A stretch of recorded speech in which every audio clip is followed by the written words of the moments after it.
Hello दोस्तों, नमस्कार। Online जी के भंडार में आप सभी का स्वागत है। हम लेके आए हैं आपके लिए फिर से दैनिक पाठ योजना इकोनॉमिक्स विषय से। ठीक है दोस्तों, अर्थशास्त्र विषय से हम फिर से आपके लिए दैनिक पाठ योजना लेके आए हैं।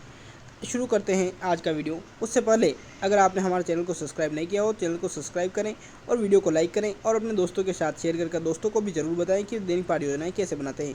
इस वीडियो के माध्यम से हम आपको संपूर्ण जानकारी प्रदान करने वाले हैं। ठीक है दोस्तों, तो दैनिक पाठ योजनाएं बनाने के लिए हमें सबसे पहले दैनिक पाठ योजना के बारे में लिखना होता है। उसके बाद में हम जो क्लास में आकर जो एक शिक्षक सामान्य पूर्ति करता है ब्लैक बोर्ड पर, उसको लिखते हैं अपन। ठीक है, जैसे दिनांक लिखता है, विषय लिखता है, प्रकरण लिखता है, कक्षा लिखता है, कालांश लिखता है, अवधि लिखता है।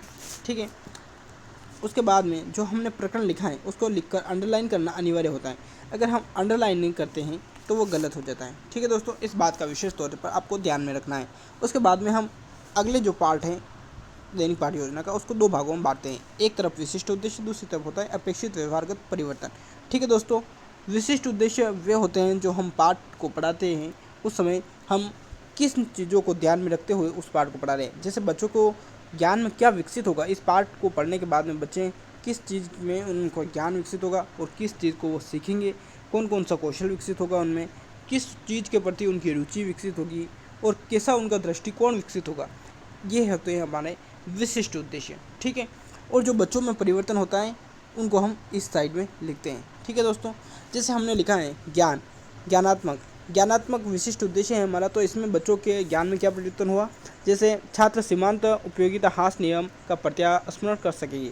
उसके बाद में हम लिखते हैं छात्र सीमांत उपयोगिता हास नियम का प्रत्याभिज्ञान कर सकेंगे। ठीक है, उसके बाद में अवबोध में हमने लिखा है छात्र सीमांत उपयोगिता हास नियम का वर्णन कर सकेंगे।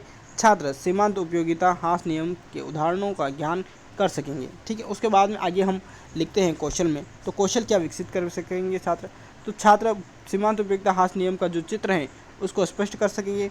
उसके बाद में छात्र विभिन्न तथ्यों के आधार पर सीमांत उपयोगिता हास नियम का प्रतिरूप बना सकेंगे। ठीक है दोस्तों, अभिरुचि, बच्चों के जो हमने पाठ पढ़ा रहे हैं उनमें के बाद में उनमें क्या रुचि विकसित होगी, किसके प्रति रुचि विकसित होगी, तो मतलब जो छात्र हैं वो सीमांत उपयोगिता हास नियम से संबंधित अन्य पत्र पत्रिकाओं को पढ़ने में रुचि ले सकेंगे। ठीक है दोस्तों, आगे बढ़ते हैं अभिवृत्ति की ओर। तो अभिवृत्ति में हम लिखते हैं छात्र सीमांत उपयोगिता हास नियम का सकारात्मक दृष्टिकोण विकसित कर सकेंगे। उसके बाद में छात्र नियम के बारे में जानकर सहमति व्यक्त कर सकेंगे। ठीक है दोस्तों, उसके बाद में आती है अपना सहायक सामग्री। उस पाठ को पढ़ाते वक्त हमें किन किन चीज़ों की आवश्यकता होती है, वो होती है सहायक सामग्री। ठीक है दोस्तों, जैसे हमें चाहिए चौक, डस्टर, लपेट फलक, संकेतक, चार्ट आदि कक्षा उपयोगी सामग्री। ठीक है, उसके बाद में विधि हम किस विधि के माध्यम से जो पाठ हैं उसको पढ़ाने वाले हैं। जैसे आगमन विधि से पढ़ा रहे हैं या निगमन विधि से पढ़ा रहे हैं, प्रश्नोत्तर विधि के माध्यम से पढ़ा रहे हैं या वाद विवाद विधि के माध्यम से पढ़ा रहे हैं, खेल विधि के माध्यम से पढ़ा रहे हैं या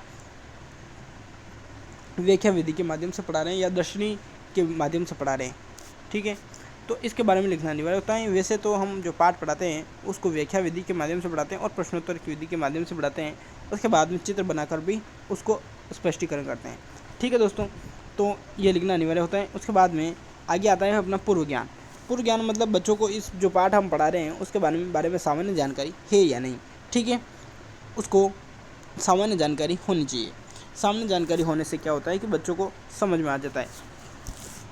आगे बढ़ते हैं हम, तो आगे आता है हमारा प्रस्तावना।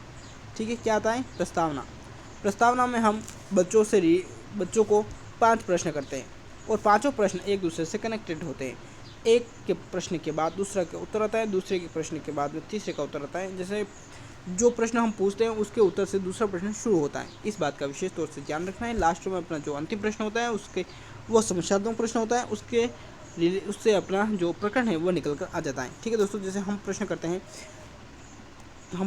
हैं हमें भोजन कब करते हैं, हम भोजन कब करते हैं, तो बच्चे जवाब देंगे भूख लगने पर। भूख कब समाप्त होती है, बच्चे जवाब देंगे भोजन करने के पश्चात। भोजन करने के पश्चात क्या अनुभूति होती है, बच्चे जवाब देंगे संतुष्टि की अनुभूति होती है। तो हम अगला प्रश्न करते हैं संतुष्टि को अर्थशास्त्र की भाषा में क्या कहते हैं, तो बच्चे बोलेंगे तुष्टिगुण। ठीक है, उसके बाद में हम अगला प्रश्न करते हैं सीमांत तुष्टिगुण किसे कहते हैं, बच्चे हो गए मौन। बच्चों को इसके बारे में जानकारी नहीं है, तो इससे अपना प्रकरण जो है वो निकल कर आ जाता है। तो उसके बाद में हम अपना जो प्रकरण लिखते हैं और अपना उद्देश्य कथन बोलते हैं कि आज हम सीमांत उपयोगिता हास नियम के बारे में विस्तार पूर्वक अध्ययन करेंगे। ठीक है दोस्तों। उसके बाद में आता है अपना आगे प्रस्तुतिकरण। प्रस्तुतिकरण में अपन उस पाठ को पूरा पढ़ाने वाले हैं। ठीक है दोस्तों। जो प्रस्तुतिकरण है उसको हम 4 भागों में बांटते हैं। पहला भाग के अंतर्गत आता है शिक्षण बिंदु, दूसरा होता है छात्र अध्यापक क्रिया, तीसरा होता है छात्र क्रिया, उसके बाद में चौथा होता है शामपट कार्य। ठीक है दोस्तों। छात्र अध्यापक किसी भी शिक्षण बिंदु को पढ़ाने से पहले उसके बारे में 2 विकासात्मक प्रश्न करेगा। ठीक है। वह प्रश्न जो है उसको छात्र से करेगा और छात्र उनका उत्तर देंगे। ठीक है दोस्तों। उसके बाद में छात्र अध्यापक उस शिक्षण बिंदु का स्पष्टीकरण करेगा और छात्र ध्यानपूर्वक सुनेंगे और अपनी कॉपी में जो भी हैं उस चीज़ों को लिखेंगे। और जो स्पष्टीकरण छात्र अध्यापक उस शिक्षण बिंदु का कर रहा है उसके अंतर्गत कोई भी इम्पोर्टेंट चीज़ें आती हैं तो उसको छात्र ब्लैक बोर्ड पर लिखकर अवश्य समझाएगा। ठीक है दोस्तों। आगे बढ़ते हैं हम। तो आगे स्पष्टीकरण हो जाने के बाद में छात्र अध्यापक बच्चों से क्या करता है, बोध प्रश्न करता है। 3 या 4 प्रश्न बोध प्रश्न करता है और छात्र उनका जवाब देते हैं। फिर छात्र अध्यापक अगले शिक्षण बिंदु को पढ़ाने से पहले बच्चों से फिर 2 विकासात्मक प्रश्न करेगा। ठीक है। 2 विकासात्मक प्रश्न करके जो अपना शिक्षण बिंदु है उसको लिखेगा और उस शिक्षण बिंदु का स्पष्टीकरण करेगा। छात्र ध्यानपूर्वक सुनेंगे और स्पष्टीकरण हो जाने के बाद में बच्चे उस जो शिक्षण बिंदु के अंतर्गत जो मुख्य चीज़ें हैं उसको छात्र अध्यापक ब्लैक बोर्ड पर लिखकर बच्चों को समझाएगा। ठीक है। उसके बाद में आगे बढ़ते हैं हम। तो आगे बोध प्रश्न करेगा छात्र अध्यापक। उसके बाद में अगला जो शिक्षण बिंदु है उसके लिए फिर विकासात्मक प्रश्न करेगा। ठीक है।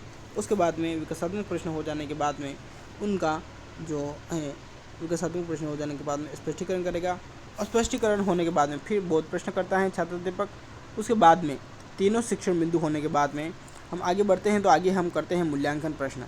मूल्यांकन प्रश्न के अंतर्गत हम बच्चों को उस पाठ से रिलेटेड जो हमने शिक्षण बिंदु पढ़ाए हैं उससे रिलेटेड प्रश्न पूछते हैं। जो प्रश्न छोटे होते हैं, अतिलघुत्मक प्रश्न हो गए, रिक्त स्थान वाले प्रश्न हो गए, अवशब्द वाले प्रश्न हो गए या सत्य असत्य वाले कथन हो गए। ठीक है। जैसे हमने पहला प्रश्न किया है सीमांत उपयोगिता नियम सीमांत उपयोगिता का सर्वप्रथम उल्लेख किया था, मतलब किसने किया था, उसके बारे में पूछेंगे हम। और दूसरा प्रश्न हो गया हमारा H.H. गोसेन एक क्या है, अर्थशास्त्री है लिखा है, तो किस चीज़ के बारे में अर्थशास्त्री है, तो उस चीज़ को बच्चे बताएंगे। उसके बाद में तीसरा प्रश्न हो गया हमारा सीमांत उपयोगिता हास नियम की विस्तृत व्याख्या किसने की, वो जो भी अर्थशास्त्री हैं उनके बारे में बच्चों को बताना है। हमने पाठ पढ़ाया उस समय वो उसको बताया हुआ है। ठीक है दोस्तों। अगला जो प्रश्न है हमारा उपयोगिता से आपका क्या आशय है, तो बच्चे जवाब देंगे उपयोगिता क्या चीज़ है। ठीक।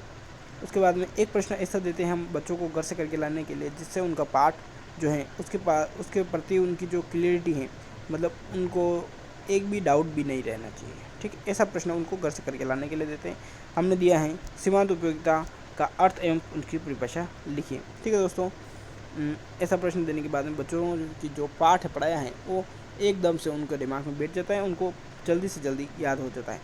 ठीक है दोस्तों। कैसा लगा हमारा वीडियो पसंद आए तो वीडियो को लाइक कीजिए, अपने दोस्तों के साथ शेयर कीजिए और हमारे चैनल पर नए हो चैनल को सब्सक्राइब करना ना भूलिए।